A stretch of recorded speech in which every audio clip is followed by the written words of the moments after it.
meele gị mee ọ masị gị thank you mana by the sound mee o kenechago gị ị na n'udo. You get my point? So we are chukwu nebo gị nwunye ime na-eme nwunye ịmụ nwa ị na-speak ị nọ na morning prayer arise o Lord let the enemy destroy.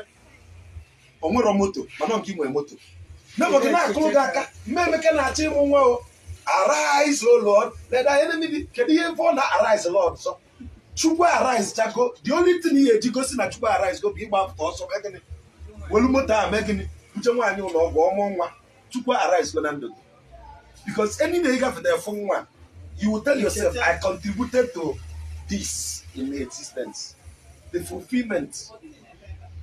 So achọzina chukwu n'ebe ọ na-adọrọ anyị bụ chukwu bụ okike na-ene anyị anya ka anyị ghọta na ọnya nwa bụ anyị nwa anyị bụkwa ya. Ịghọtara okwu m?